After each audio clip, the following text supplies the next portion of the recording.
हर हर महादेव सभी को। जय श्री हरि विष्णु। ज्येष्ठ मास के शुक्ल पक्ष की एकादशी को निर्जला एकादशी कहा जाता है और इस साल यानी 2025 में निर्जला एकादशी का व्रत 6 जून को पड़ रहा है। स्कंद पुराण के अनुसार इस एकादशी पर व्रत करने से साल भर की सभी एकादशियों के बराबर व्रत का फल मिल जाता है। कहते हैं कि अगर कोई भी व्यक्ति पूरे साल की एकादशी तिथियों पर कोई उपाय नहीं करता तो उसे निर्जला एकादशी पर विशेष उपाय करने चाहिए। इन उपायों को करने से आपको भगवान विष्णु के आशीर्वाद के साथ साथ पुण्य की प्राप्ति भी होती है। ऐसा मौका साल में सिर्फ एक बार ही आता है। ऐसे में इस एकादशी पर इन आसान से उपायों को ज़रूर करें। निर्जला एकादशी पर सुबह स्नान करने के बाद भगवान विष्णु का आशीर्वाद लें और उन्हें मखाने की खीर का भोग लगाएं। इसमें तुलसी का पत्ता अवश्य रखें। ऐसा माना जाता है कि तुलसी पत्र सहित खीर से भगवान विष्णु का भोग लगाने पर घर परिवार में शांति बनी रहती है और आपकी इच्छाओं की पूर्ति होती है। निर्जला एकादशी के दिन पीपल के पेड़ के में जल अर्पण करें। शास्त्रीय मान्यता के अनुसार पीपल में भगवान विष्णु का वास होता है, इसीलिए ऐसा करने से कर्ज से मुक्ति मिलती है। धार्मिक शास्त्रों के अनुसार निर्जला एकादशी के दिन सूर्योदय से पहले स्नान कर लेना चाहिए और स्नान करने से पहले पानी में गंगा जल ज़रूर डाल लेना चाहिए। इससे शरीर का शुद्धिकरण हो जाता है।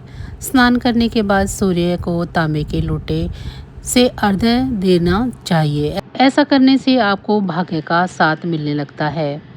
ज्योतिष शास्त्र के अनुसार निर्जला एकादशी पर जो भी इंसान ब्राह्मणों को जूते का दान करता है उसे संसार में हर सुख की प्राप्ति होती है।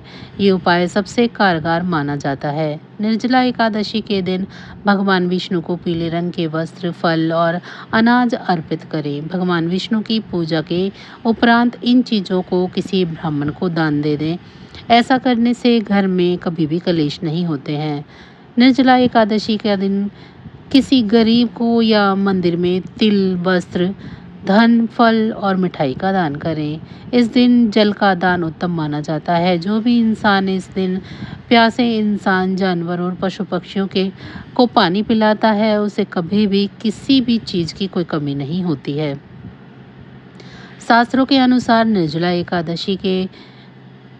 एकादशी व्रत में एकादशी तिथि के सूर्योदय से लेकर अगले दिन सूर्य उदय तक जल का त्याग करना चाहिए और अगले दिन व्रत का पारण के बाद ही जल ग्रहण करना चाहिए। ऐसा करने से वर्ष की सभी एकादशियों का फल मिलता है, वहीं पूरे साल शुभ फल भी प्राप्त होता है।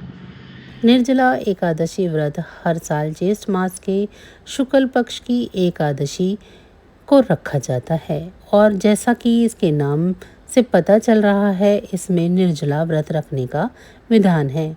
यह व्रत सबसे कठिन एकादशी में से एक माना जाता है, इसीलिए इसके नियमों का पालन करना बहुत महत्वपूर्ण है ताकि व्रत खंडित ना हो और व्रती को इसका पूरा फल प्राप्त हो सके।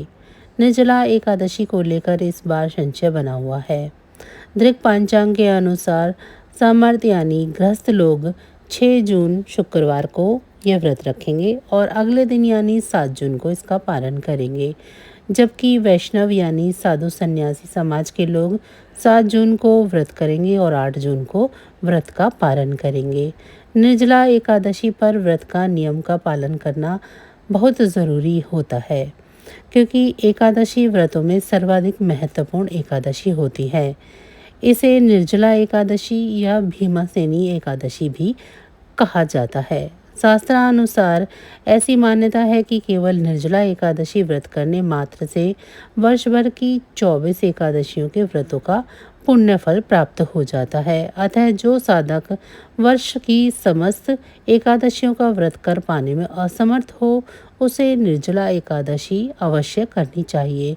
निर्जला यानी यह व्रत बिना जल ग्रहण किए और उपवास रखकर किया जाता है, इसीलिए यह व्रत कठिन तप और साधना के समान महत्व रखता है। हिंदू पंचांग के अनुसार वृषभ और मिथुन संक्रांति के बीच ज्येष्ठ मास की शुक्ल पक्ष की एकादशी निर्जला एकादशी कहलाती है। यह व्रत मानसिक और शारीरिक स्वास्थ्य के नज़रिए से भी अत्यधिक महत्वपूर्ण है।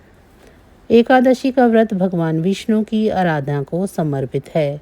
इस एकादशी का व्रत करके श्रद्धा और सामर्थ्य के अनुसार दान करना चाहिए। इस दिन विधि पूर्वक जल कलश का दान करने वालों को पूरे साल की एकादशियों का फल मिलता है।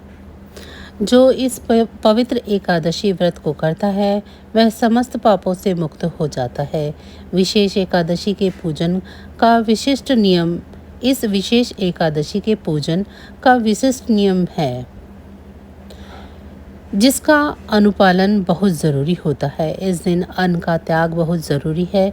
इस दिन किसी भी प्रकार का अनाज पूरी तरह से वर्जित है। इसमें फलाहार भी मान्य नहीं है। व्रत के दौरान मन को शांत और शुद्ध रखना चाहिए। किसी के प्रति बुरे विचार नहीं लाने चाहिए और तीखा बोलने से बचना चाहिए। दिन भर कम बोलना चाहिए और हो सके तो मौन रहना चाहिए। दिन में सोने से बचना चाहिए। इस व्रत में ब्रह्मचर्य का पालन करना चाहिए और शारीरिक इच्छाओं पर नियंत्रण रखना चाहिए। इस दिन भगवान विष्णु की पूजा अर्चना, भजन कीर्तन और कथा सुननी चाहिए। इसके साथ ही इस तिथि पर रात में जागरण करना भी शुभ माना जाता है।